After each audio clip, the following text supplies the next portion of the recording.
let us discuss about pharmacology of oxytocin. Right, oxytocin is released from posterior pituitary. Right, posterior pituitary.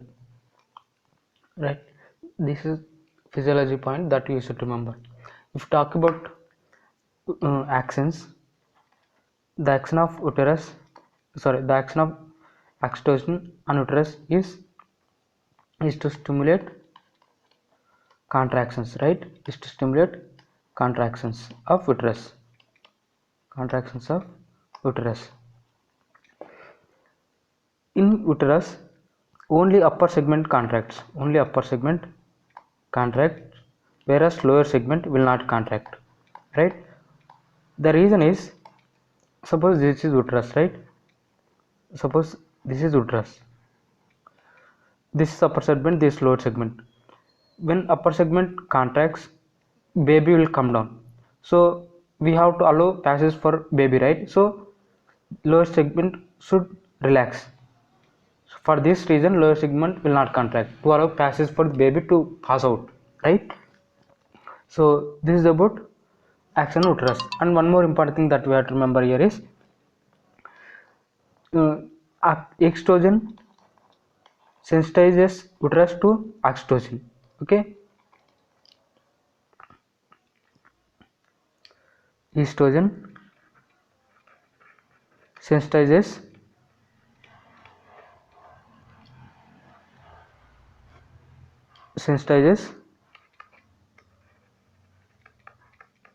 uterus to oxytocin. Right, so estrogen sensitizes uterus to oxytocin. That means, you see, where do you find the excess of estrogen?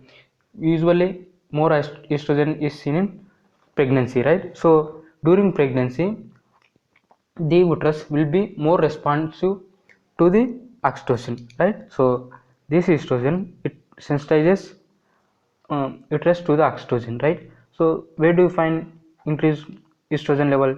We usually find in pregnancy. Right, so hence uterus will be more sensitive to oxytocin during pregnancy. And progesterone, it decreases sensitivity, but this is seen only in animals. In animals, progesterone decreases the sensitivity of uterus to oxytocin. In human beings, no such action has been noted. Clear? This is about action on uterus. Let's revise the action on uterus. The first one is, it causes contractions. Right, only upper segment will contract, lower segment will not contract, because to allow passage for the baby to pass out. And estrogen increases sensitivity, whereas progesterone decreases sensitivity. Clear? Now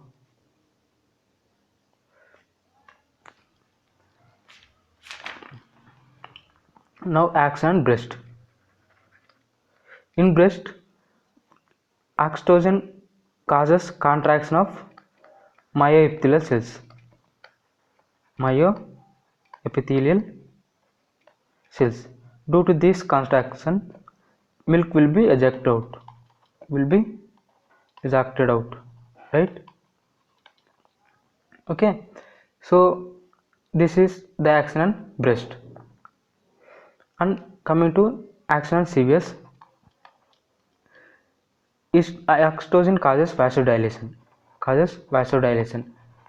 This vasodilation causes reflex tachycardia and fall in BP. And if you talk about actions on umbilical arteries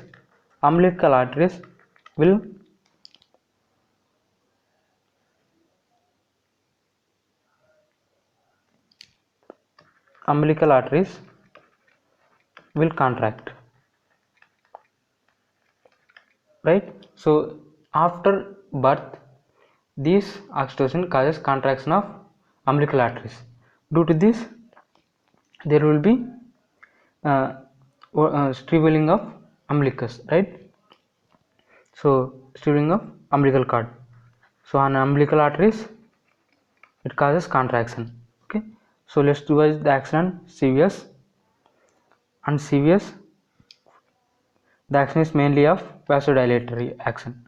Due to vasodilation, there will be reflex tachycardia and fall in BP.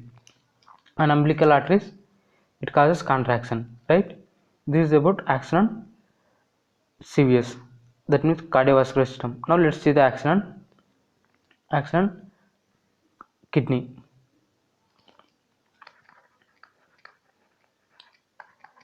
And kidney, when you give high dose of oxytocin, this high dose of oxytocin will act like ADH hormone. Will act like ADH hormone. That means here we know that ADH hormone, it causes concentration of urine, right? Concentration of urine. That means there will be less water in urine. That indirectly means that water will be retained in body, right? Urine is concentrated in the sense water is retained in the body, right? So oxytocin causes retention of fluid in the body, fluid in the body. Okay, and this leads to pulmonary edema. Pulmonary edema. Okay, and see, this takes place at high doses. Remember this. This will not take place at low doses. This takes place only at high doses. Clear? So this is about action on kidney. So let's revise the actions once again.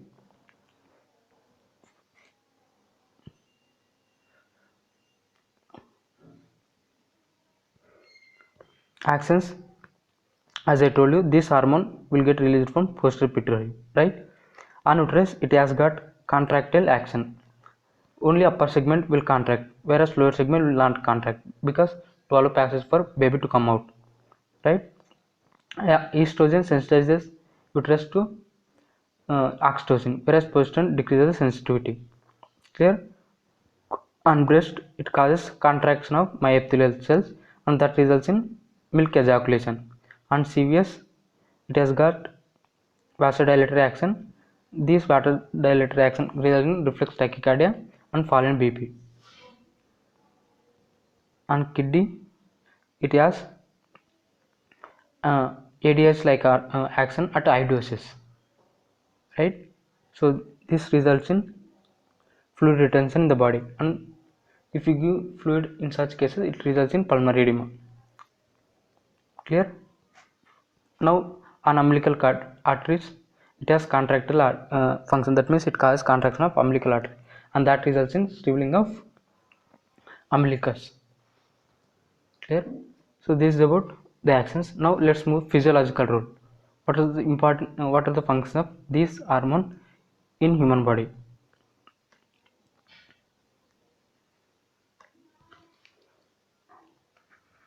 Physiological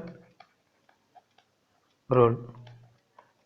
If talk about physiological role, this oxytocin is released during labor, so it augments labor.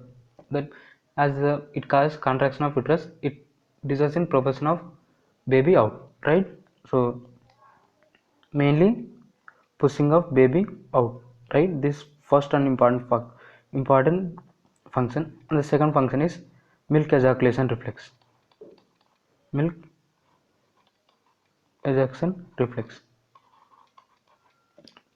That means when you give oxytocin, this oxytocin, it causes contraction of myepithelial cells, and that results in milk ejaculation. Usually the definition of this reflex is when baby sucks nipple, this results in contraction of myepithelial cell.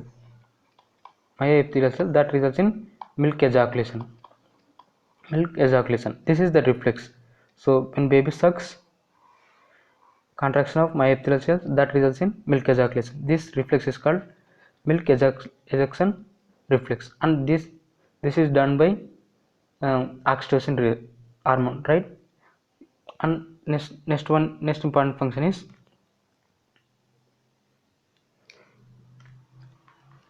this this oxytocin it acts as neurotransmitter in the body, neurotransmitter. Clear? So three important function. What are these three important function? One is it causes augmentation of labor. Second one is milk ejaculation. Third one is it acts as neurotransmitter. These are three important functions. Now let's see pharmacokinetics.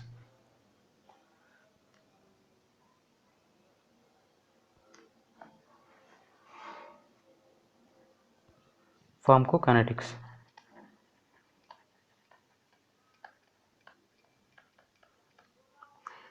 Oxytocin is a peptide. Okay, it is a peptide, so we cannot give it orally. If we give it orally, digestive enzymes in the GIT will digest it, right? So we give this oxytocin in IV form or intramuscular form, right? And the plasma life is half life is 6 to 12 minutes, right? And this half life will be decreased in pregnancy. In pregnancy, this half life will be decreased. And this is about pharmacokinetics. Now let's move to uses. Where do we use this oxytocin? Uses. The first and important use is induction of labor. Induction of labor. So in some cases, like post maturity pregnancy, in such cases we have to induce the labor. Okay, in such cases we can induce labor. Second important use is postpartum hemorrhage, PPH. In postpartum hemorrhage, what happens is there is bleeding, right? When you give oxytocin, this oxytocin causes contraction of uterus, right? Due to these contractions, the blood vessels which are there between the muscle cells will contract, will be ligated, right? Suppose this is fibers, right? Muscle fibers. In between these fibers we have blood vessels. When these muscle fibers contract, these blood vessels will be ligated, right? This is the mechanism behind its use in PPH. Third one is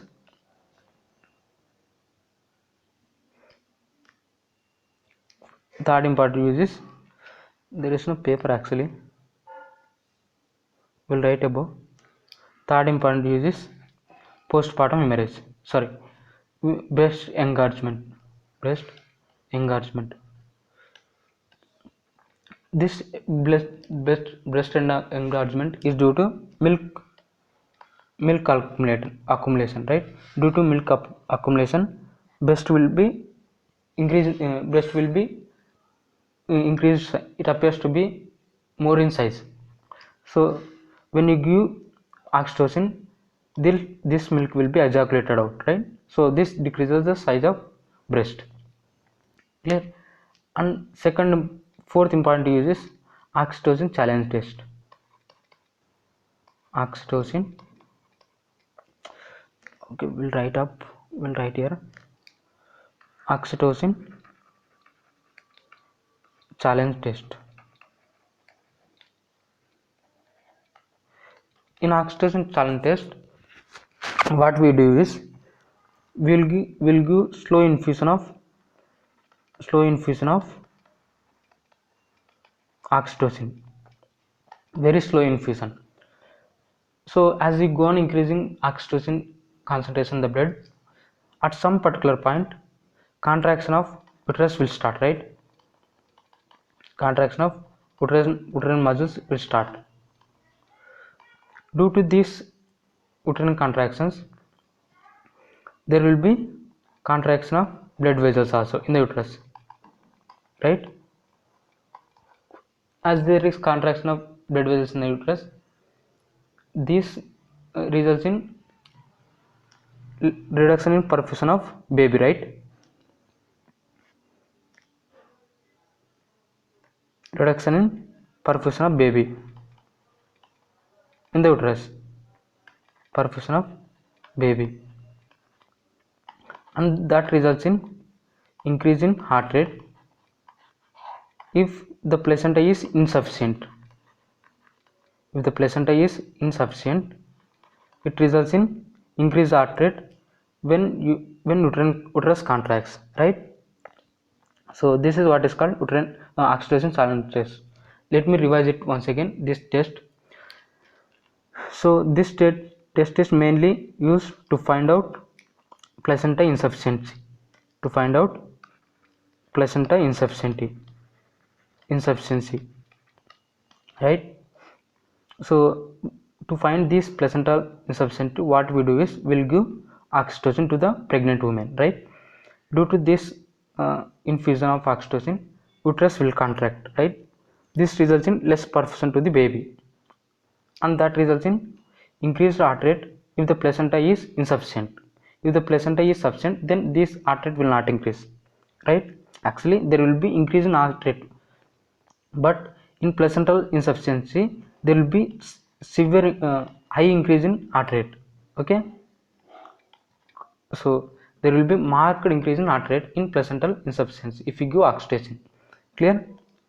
This confirms placental insufficiency. Now let's move to adverse effects.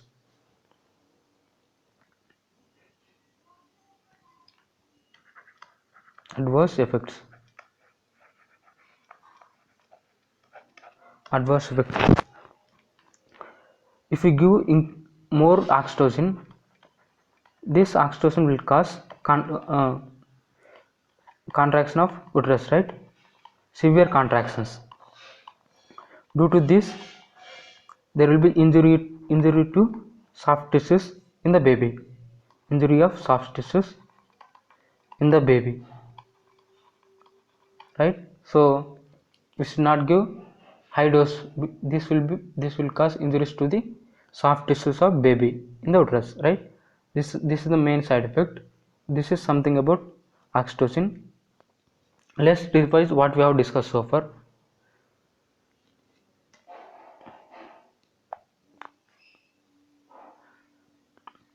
So what we have discussed is oxytocin is released from pituitary, right? Posterior pituitary. It causes contraction of uterus. In uterus only upper segment will contract, lower segment will not contract, right? So estrogen sensitizes uterus to oxytocin, whereas progesterone decreases sensitivity. Clear? Now if take action on breast, it causes contraction of myoepithelial cells that results in milk ejaculation. On CVS, it has got vasodilatory action. It causes contraction of umbilical arteries, right? And if take action on kidney, it has got ADH like action. That means it causes accumulation of fluid in the body. And if you give fluids in such patient, it results in pulmonary edema, right? And if talk about pharmacokinetics, since it is a peptide, you should not give it orally because it causes digestion. It will result in digestion of this oxytocin, right? So we give it either IV form or intramuscular form, right? Half-life is 6 to 12 minutes, and this half-life is further reduced in case of pregnancy, right? And this is about pharmacokinetics. Now physiological role. Physiologically we use this physiologically this plays role in labor, and it acts as neurotransmitter, and it is useful in milk ejaculation reflex. As I told you, what is milk ejaculation reflex, right? When baby sucks nipple of mother, it results in contraction of myoepithelial cells that results in milk ejaculation. This is milk ejaculation reflex, and it is a neurotransmitter in CNS. So these are three are the physiological role. And coming to uses mainly it is used for induction of labor, and it can be used in postpartum hemorrhage, and it is used to reduce breast engorgement, and it is used in oxytocin challenge test, right? And coming to adverse effects, if you use high doses, this causes injuries to soft tissues of baby, right? This is about oxytocin. Thank you for watching.